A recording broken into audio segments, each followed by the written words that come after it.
Standards are critical in our industry. We primarily perform to standards. Imagine a world without standards. Nobody wants those two bolts that hold that aircraft engine onto the wing to be fraudulently stamped with an acceptance mark when the bolt is under strength.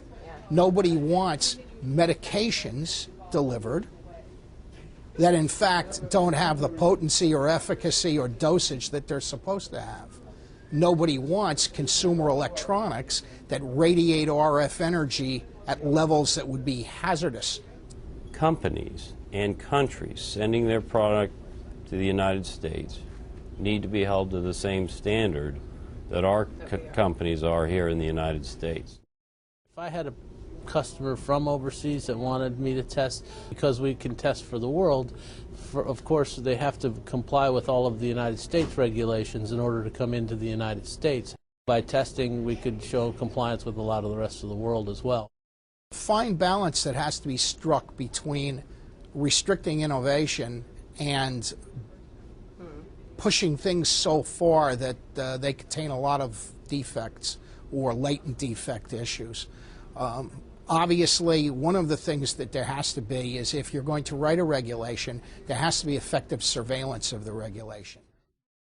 Regulators need to understand that protecting the public is sometimes a risk management issue, and that to over-regulate is sometimes dangerous to business and to the activities of other interests.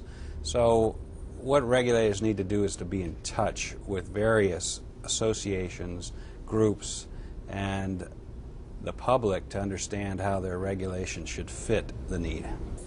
Industry does the lion's share of the testing in our industry.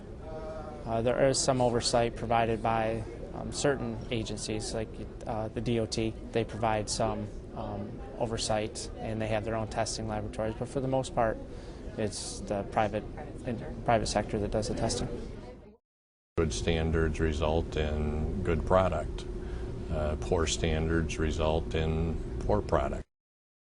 Our interest is to make sure that there's independence in this testing that we perform throughout the US and internationally.